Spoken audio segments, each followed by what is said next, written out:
Hey guys, so we are more than halfway to your first exam, which is exciting, and this chapter is on consciousness, which is a pretty fun topic.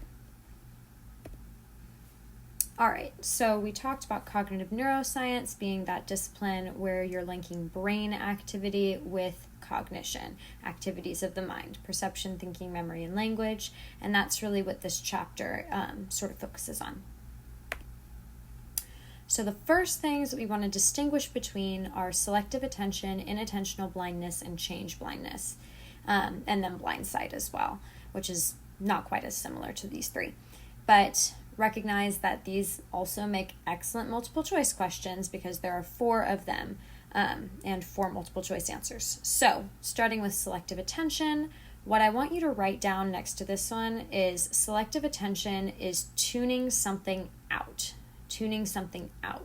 So, when you decide to focus on what your professor is saying in the classroom, for example, you might have to tune out some other noises like sound of air coming through a vent, the sound of lights buzzing, the sound of other students writing on their papers, for example. And so that is selective attention. It's just tuning out the unimportant stuff so that you can really focus in selectively and pay attention to whatever is most relevant.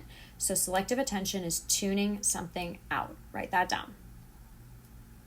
Next to inattentional blindness, I want you to write down distraction. Inattentional blindness, distraction.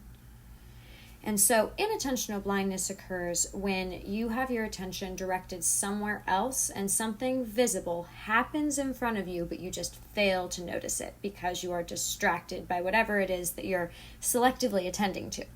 And so one kind of real life example of this was there was a basketball game being played, and one of the members of the team actually had a knife and stabbed one of the other players.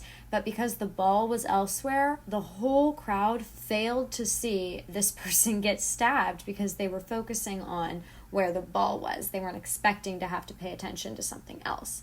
And so even though it happened in front of a crowd of, hundreds of people, absolutely nobody saw it happen because they were distracted, and that is inattentional blindness. So selective attention, you are deciding what to pay attention to, but inattentional blindness, you don't mean to, but you fail to pay attention to something. Inattention.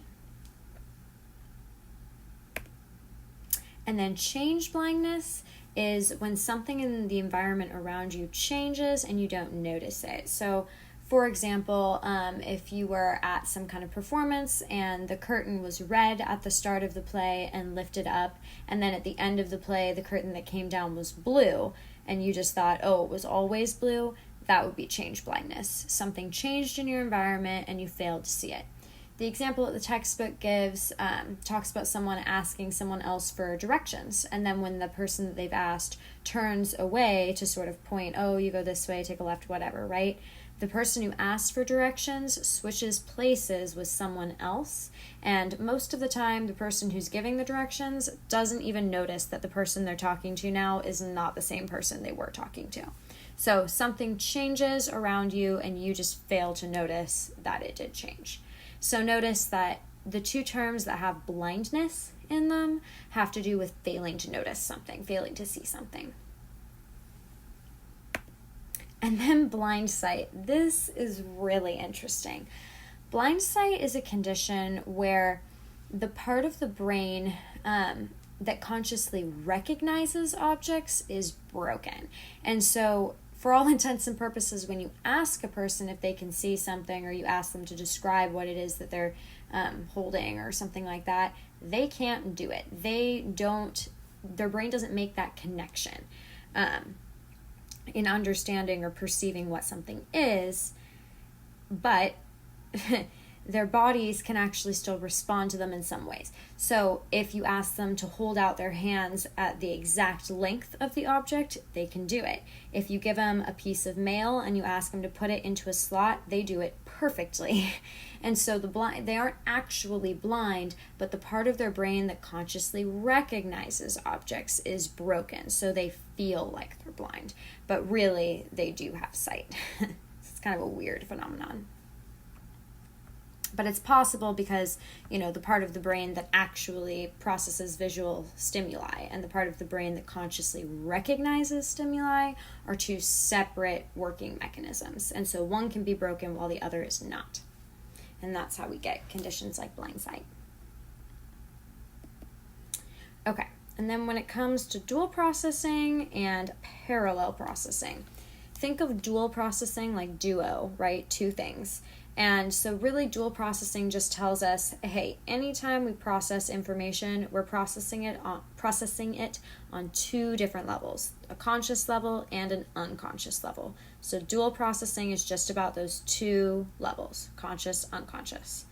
Whereas parallel processing is this idea that we can process a ton of different aspects, an unlimited number of aspects of a problem all at one time. So I think the best way to explain this is with a photo. So if you're looking at a bird, for example, you might process its motion, its form, its depth, and its color all at the same time, which helps us to kind of integrate this information and come up with the formed idea that, oh, that's a hummingbird because it's moving really fast. Its form is that it's small. You can tell how far away it is from you, depth, and that also tells you something about its size. And then the color of it is, red, so it's a hummingbird. And also, do you know that parallel processing is what we use for well-learned or simple problems, whereas sequential processing is what we need to use in order to solve new or difficult problems. And sequential processing really just means step-by-step processing. So parallel processing is processing that happens simultaneously, all at once. We take in all of these different kinds of information at one time, whereas sequential processing is step-by-step. So sequential processing is what you would use if you were solving a math problem, for example. Oh, the first thing I have to do is distribute, and then the second thing I have to do is combine like terms, and then the third thing, so on. And so sequential processing is for new or difficult problems, but parallel processing is for well-learned, easy, simple stuff. And that's frequently a test question. Okay. What you want to know about your circadian rhythm is that is your general 24-hour cycle. And everything, all of your body rhythms are regulated by that. So your temperature, when you wake, when you go to sleep, and when you feel hungry, anything that happens over the course of a 24-hour period regularly. And so this is the reason why, on the weekends, you may want to sleep in, but you might find yourself waking up at the same time as you would for classes. It's just because your circadian rhythm, your biological rhythm that your body is on, is adjusted to kind of a 24-hour internal clock, if you will. And so you tend to wake up at the same time every day, even if you do choose to go back to sleep. You tend to feel hungry around the same time every day, that sort of stuff. Know that alpha waves are waves that are present when you are awake. So alpha waves have nothing to do with sleep, but delta waves, well, we'll get there. Delta waves are going to be deep sleep waves. So we'll see those happening in NREM 3. So alpha waves, awake, alpha, awake, alpha, awake. But delta, deep sleep, delta, deep sleep. Okay? So what you definitely, absolutely, 100% need to know, like the back of your hand, are these sleep stages. NREM 1, NREM 2, NREM 3, and REM. And again, I bet you know what I'm going to say. These make great multiple choice questions because there are 4 of them and there are 4 answers on the multiple choice exam. Usually, sometimes 5, but most of the time 4. So you definitely need to know what goes on in each stage. So I'm going to tell you, 1 or 2 things to write down specifically next to each of these stages. And that's really the extent of what you need to know. You need to know that they go in approximately this order, but once you get through a full cycle of NREM 1, 2, 3, and REM, then it starts to just bounce all over the place. So it's not like 1, 2, 3, REM, 1, 2, 3, REM, 1, 2, 3, REM. It's like 1, 2, 3, REM, 2, 1, 3, 1, 2, REM, 3, 2, REM. It's random after it goes through all of them at first. But what you really want to know is what happens in each stage. So next to NREM 1, I want you to write down the term hypnagogic sensations. And that's spelled Hypnagogic. Hypnagogic sensations. And also, never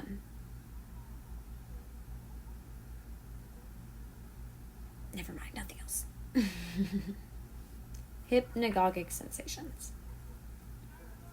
And what hypnagogic sensations are just these hallucinations or sensations that you have while you're falling asleep. So I don't know if you ever, well, probably you've experienced this. While you're starting to drift off to sleep, you might kind of see a scene in your head that sort of resembles a dream, but you haven't been asleep long enough for it to actually be a dream. It's a hallucination. That's a hypnagogic sensation. Or those sensations that you get suddenly where you feel like you're falling or floating or something and you jerk yourself back awake. That's a hypnagogic sensation too. And those are experiences of NREM1. So even though you might get a dreamlike sensation, it's never the case that as soon as you start to fall asleep, you go into REM and have dreams. That doesn't happen. What's actually happening is the hypnagogic sensation or the hallucination, which resembles a dream. Next to NREM2, I want you to just write down sleep spindles. And that is all you have to know about NREM2, is that sleep spindles happen during it. Sleep spindles, you don't even really need to know what they are. They're just bursts of electrical activity in your brain. And they follow a certain pattern that we can identify, and so we've classified them as sleep spindles. But just know that sleep spindles happen in NREM2. That's as much as you need to know. Now, NREM3 is really where most stuff starts to happen here.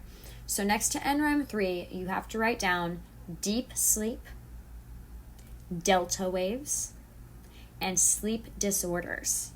Deep sleep, delta waves, and sleep disorders. And so know that delta waves, like I said earlier, are the waves of your brain when you're in deep sleep. And then REM. What you need to write down next to REM is dreams and sleep paralysis, which we also sometimes call paradoxical sleep. But write down sleep paralysis, Paralylys, sleep paralysis. And so what sleep paralysis is the connection between the CNS and the PNS, so right where your brainstem is, shuts off actually when you get into REM, and so it stops the brainstem from communicating with the rest of your body, which causes you to be paralyzed. And so anytime that you're in REM sleep, anytime that you're dreaming, you are incapable of moving apart from your eyes moving underneath your eyelids. But since the brainstem is at your neck, you can have movement in your neck and above, but anything below your neck is completely paralyzed. And that's why we call it paradoxical sleep. The muscles are relaxed, but the other body systems are active. So obviously your heart and your lungs are still working, but all of your muscles are frozen in place. They're fully relaxed.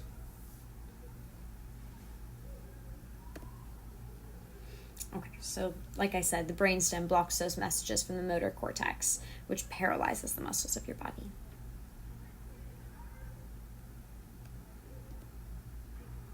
And then this idea of REM rebound is just that if you deprive yourself of REM sleep, which we can do in a laboratory setting, we can monitor when people fall into NREM 1, 2, 3, and then as soon as they're about to go into REM, or as soon as they start to go into REM, we wake them up and we make them, become awake again, and then go back through those stages 1, 2, 3, and then as soon as they start to reach REM, wake them up again, and we just deprive them of this REM sleep. And if you do that, what we found is the next time that they're able and allowed to go to sleep fully, they will have way more REM sleep than usual. So that's REM rebound, that if you're deprived of REM for some amount of time, either because you pulled an all-nighter or because we woke you up repeatedly in the lab, then the next time you're able to go to sleep and sleep fully, you will have way more REM sleep than you ever do before, or ever did before.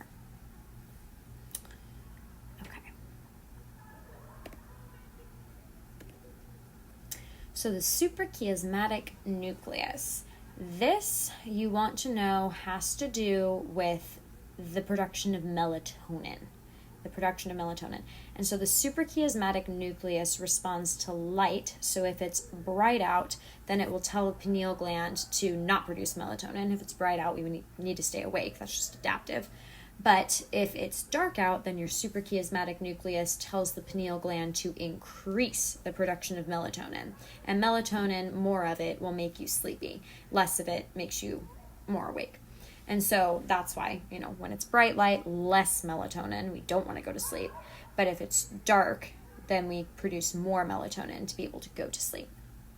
And then just know that the suprachiasmatic nucleus is located in the hypothalamus as well. It regulates our circadian rhythm, basically, because, it's responding to light and dark outside.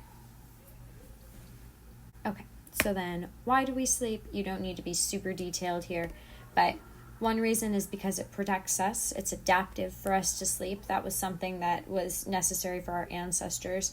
When it's dark outside, the scary animals come out, right? And so it was adaptive for humans to find a dark, secluded place and to be sleeping instead of being out, being active at nighttime and exposing yourself to potential predators. That's some evolutionary psych for you.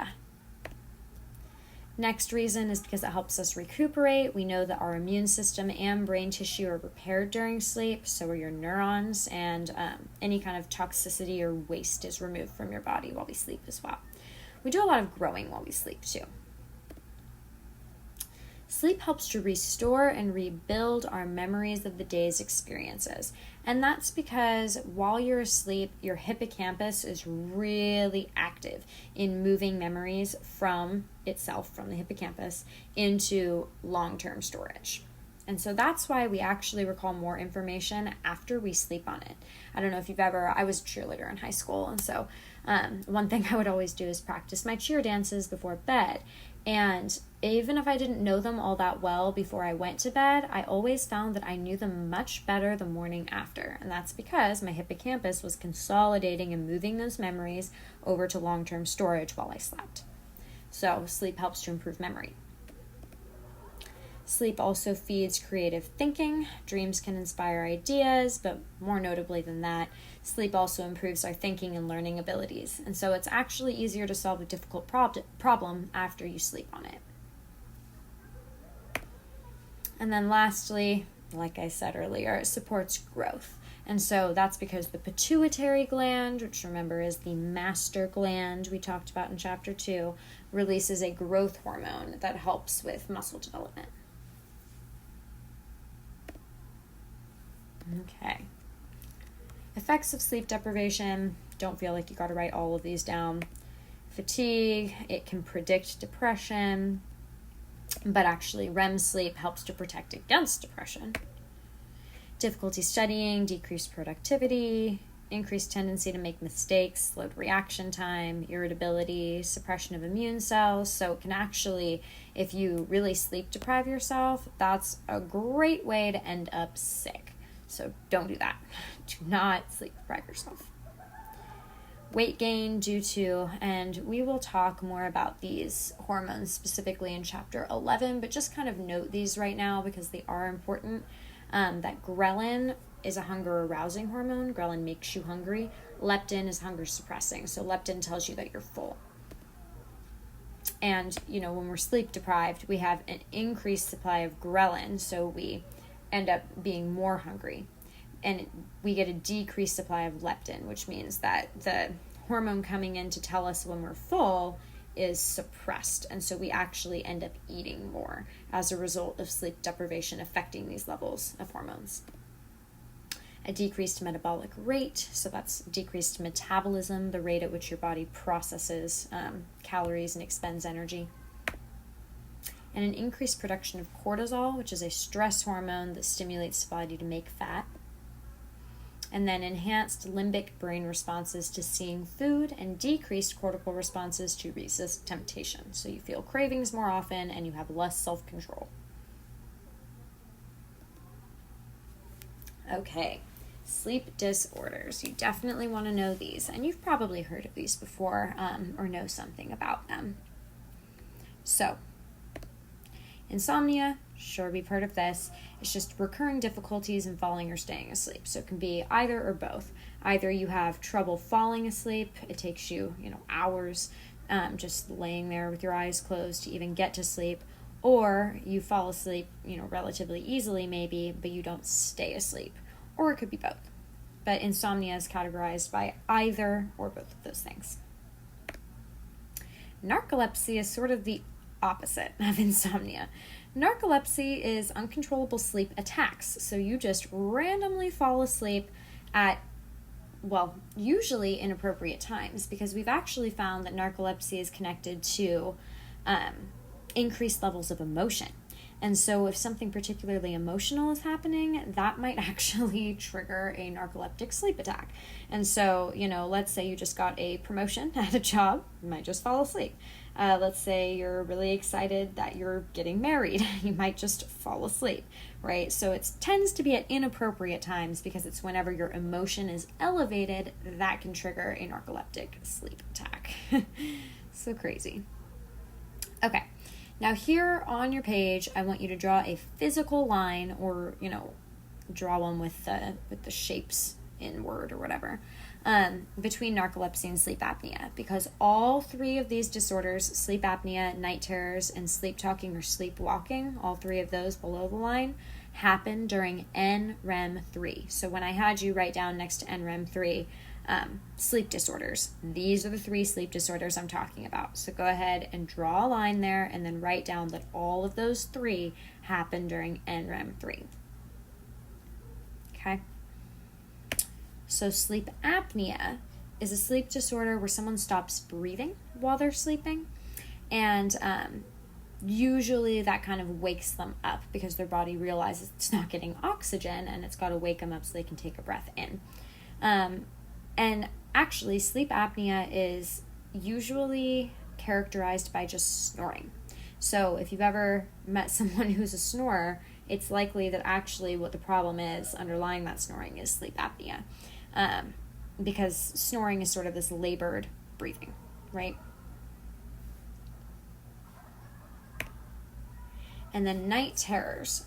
Definitely write down that night terrors are not nightmares. They are not the same thing, because nightmares are dreams. Those happen in REM sleep. Night terrors are not dreams. They happen in NREM3 sleep. NREM3 sleep. And there's no visual accompaniment with a night terror. With a nightmare, that's like a dream, a bad dream. But a night terror, actually, most people who have them don't even remember having them at all. So it's not that they are actually scared of something, but it's just high arousal happening in their brain, which causes them to appear like they're really scared, or to sit up and like scream or something like that. But they actually don't even remember it happening, and it's not that something actually did scare them. But definitely write down that night terrors are not nightmares. They happen in NREM3, not in REM. And then sleep talking and sleepwalking also happens in NREM3 sleep. So what I want you to write down next to sleep talking and sleepwalking is that this does not happen during REM. There's sort of this misconception out there that people who are sleep talking or sleepwalking are acting out their dreams, or, sleep talking, they're like having a conversation with someone in a dream. That is not true. That is completely false. Because like I said, during REM sleep, you have sleep paralysis. And so you can't physically get up and walk around because your muscles are paralyzed during REM sleep. So sleep talking and sleepwalking is an NREM3 activity.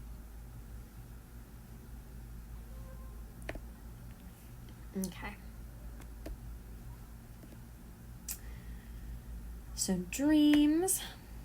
Freud, our lovely psychodynamic theorist, psychoanalytic theorist, had this idea of manifest content and latent content.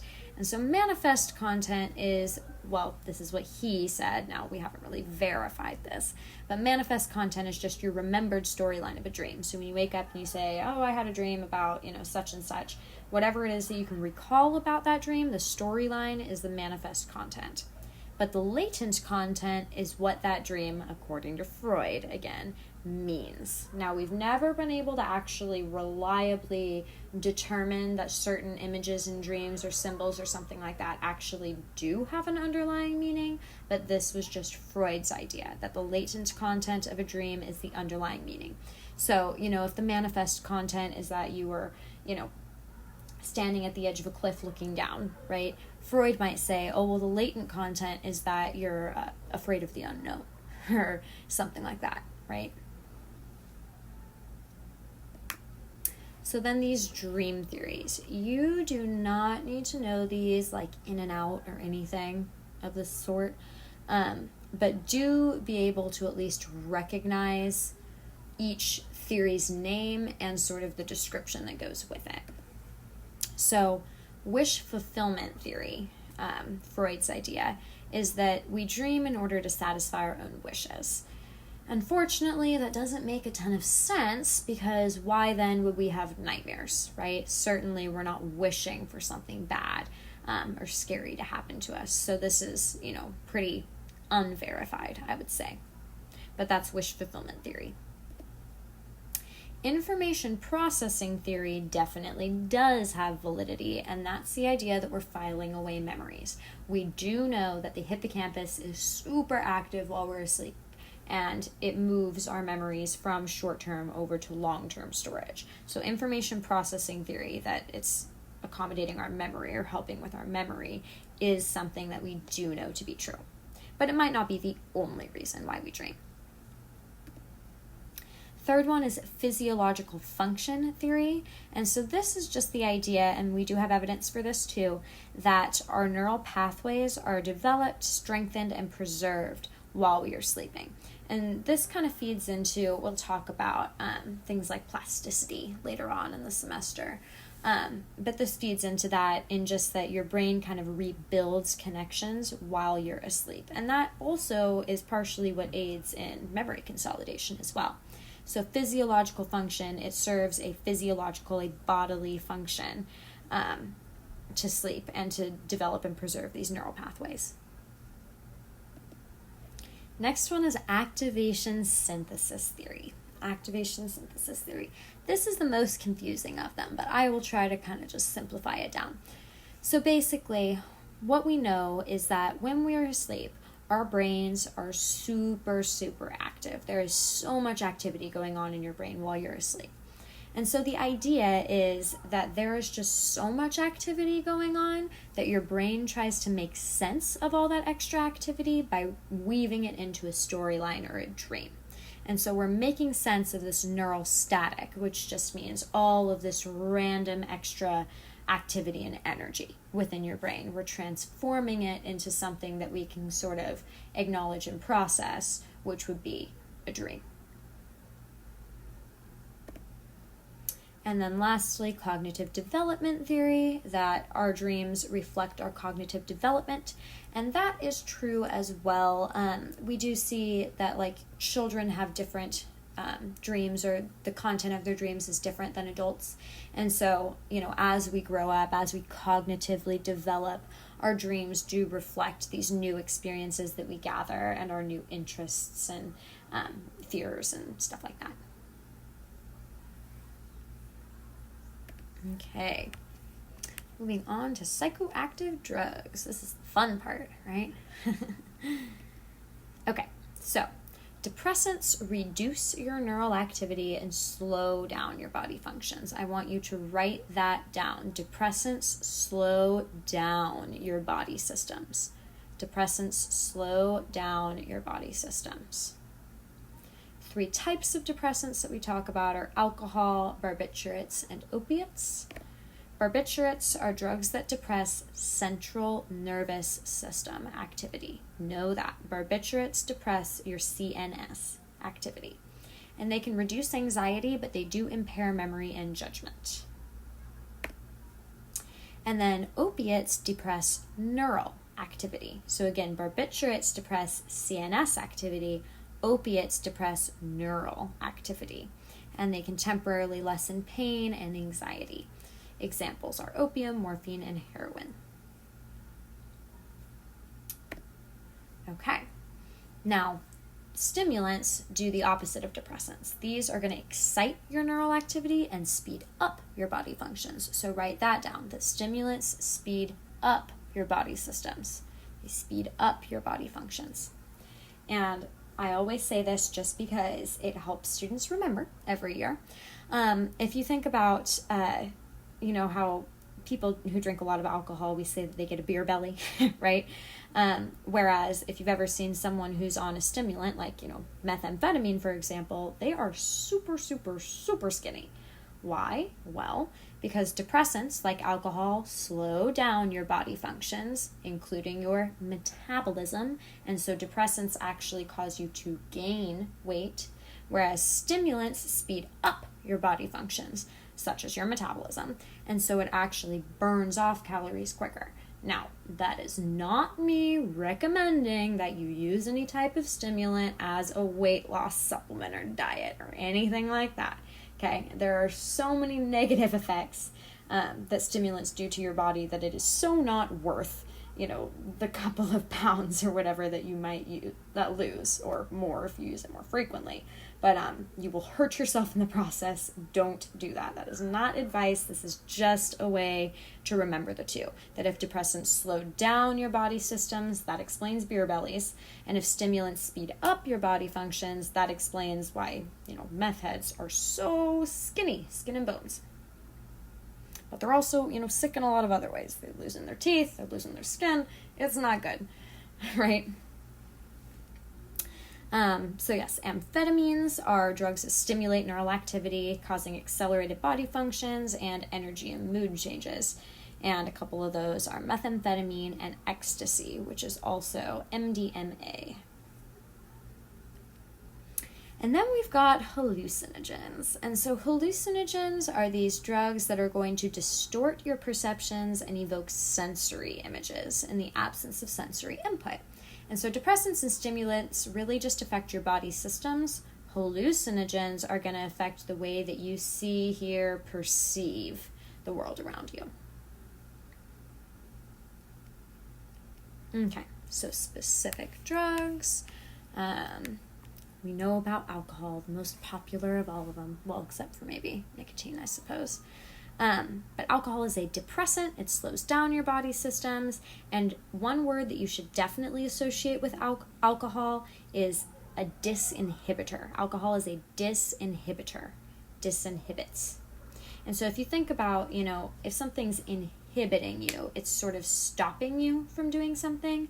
Alcohol disinhibits. And so if an inhibitor stops you from doing something, a disinhibitor is going to take away that sort of roadblock to doing something, and you're just going to impulsively do whatever you're thinking of doing.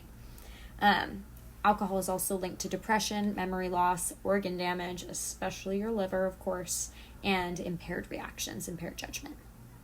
Mostly because it works to affect your frontal lobe, which we talked about in Chapter 2 as sort of being the center of your planning and judgment decision making. Heroin is a depressant. It can make you feel euphoric, give you a relief from pain, but it depresses your physiology, and there is a really terrible withdrawal associated with heroin. I knew someone that I used to work with, actually, who was a recovering heroin addict, and he used to tell me about how when he was trying to go off of it all on his own, he would get these crazy hot and cold flashes, and he said that he would literally sit in his bathtub with like the shower pouring down the hottest water possible on him, and he would still feel like he was in ice. So the withdrawal from heroin is just horrible. Don't try it. Okay, caffeine. Actually, this is probably the most common of them, honestly. Caffeine is obviously a stimulant. What do we use it for? When we need more energy, right? It promotes alertness and wakefulness, but it can cause anxiety, restlessness, and insomnia in high doses. Nicotine, of course, is a stimulant. It can arouse you, but also relax you, which is sort of interesting, and provide a sense of well-being. But, of course, it's linked to heart disease and cancer. Cocaine is a stimulant, and that gives you a rush of euphoria, confidence, energy, but using cocaine can lead to cardiovascular stress, suspiciousness, and a really depressive crash after the high is gone. Methamphetamine is a stimulant. It can promote euphoria, alertness, and energy, but the downsides are irritability, insomnia, hypertension, and seizures. Very bad.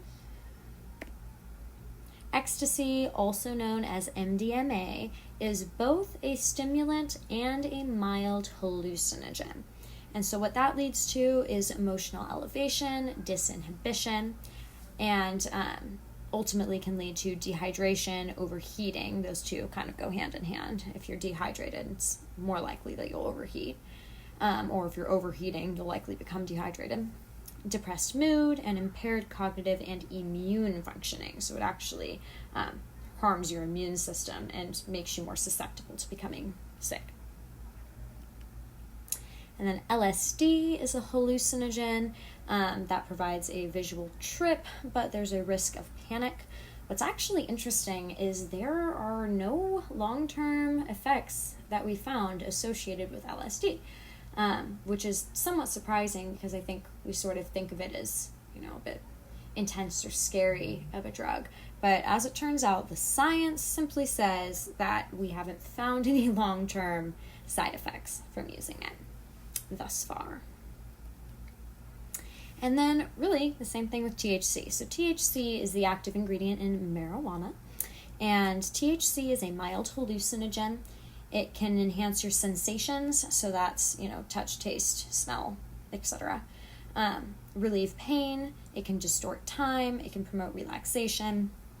But what can be the negative side effects are impaired learning and memory and increased risk of psychological disorders.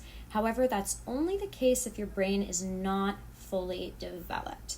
As it turns out, just like LSD, we have seen really no long-term health effects to using marijuana or THC.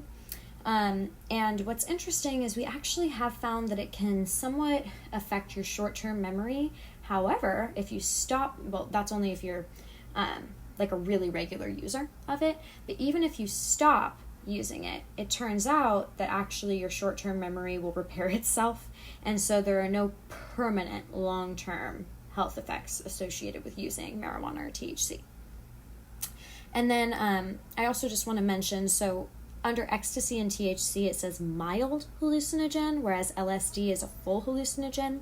The difference is this: mild hallucinogens cause hallucinations that are not visual. So you're never going to see something that isn't really there on ecstasy or on marijuana, THC. But what can happen is the hallucinations that you sort of get from that might be auditory hallucinations or increased sensations, so touch sensations, stuff like that. But LSD is the only one that's going to give you a visual hallucination, which is what makes it a full hallucinogen instead of just a mild hallucinogen. Okay, moving on to the end here. So, substance use disorder is a disorder characterized by continued substance craving. So, craving is the first component of a substance use disorder. And then the second component is you using it despite the fact that you are significantly disrupting your life or putting yourself at physical risk when you use the drug or substance. Tolerance is this idea that the more you use a drug, the more you need to use to get the same amount of high. And that's just because your body will build up, a tolerance to it, which is essentially just kind of your body gets used to it and therefore can work against it more and more, because it's not so much of a shock or a surprise to your system if you continually use something. And so as people use drugs more regularly, they have to use more and more in order to achieve the same effect as they did when they first started. The only drug that works in the opposite way is actually marijuana. We see that the more frequently people use marijuana, the more their tolerance actually goes down, which is super interesting. And that's largely because marijuana stays in your system for longer than other drugs. And so if you're using it frequently, you still have some in your system. And so when you use more of it, it just adds more on top of that. And therefore sort of acts in the opposite way. But all the other drugs are going to work in that way where, the more you use, the more you need to use in order to get the same effect. And then withdrawal is the discomfort and distress that follow discontinuing an addictive drug or behavior. Let me look at this list really quick. Every single one of these is going to have a withdrawal with the exception of LSD and THC. There is no withdrawal associated with stopping the use of LSD or with stopping the use of marijuana, THC. So, while someone very well could be psychologically addicted to LSD or THC, their body will not be physiologically dependent on it. So even if someone, smokes weed every single day for a year and then stops cold turkey, they may think in their mind that they're psychologically addicted and that they need to use it. But their body doesn't have that same response as it would to a physiologically addictive substance. And so actually you can stop marijuana cold turkey and have it not be a problem because your body is not dependent on the substance the way that it does become dependent on things like heroin or methamphetamine, etc. And then alcohol use disorder specifically is basically just substance use disorder, but specifically for alcohol. And this is marked by tolerance, withdrawal, and a drive to continue the use even though it's problematic. And so one thing that I actually want you to write down, either under 2 or 4 here, substance use or alcohol use disorder, is that using something a lot actually doesn't qualify it as being a disorder, even though we might think, if someone, smokes weed every single day, surely they're addicted. Surely that's a substance use disorder or something like that. But actually, using something really frequently, even drinking every day or using a drug every single day, is not what classifies it as a use disorder. What classifies something as being a use disorder is that you're using it even though it causes problems in your life. Whether those problems are, problems with your day-to-day life, like it interferes with your ability to work or to, successfully accomplish goals or something like that. Or if it's that it negatively impacts your health, the use is problematic because, it's causing you cancer or something like that. So using a drug or alcohol a lot does not make it a substance use disorder. What makes something a substance use disorder is the fact that it's causing problems in your life. It's disrupting your life or it's problematic in some way, and you continue to use it even though you're aware that it's problematic. Alrighty, well that's that. Make sure to turn in your pre-session worksheet before the Zoom session. And yeah, other than that, I will see you there.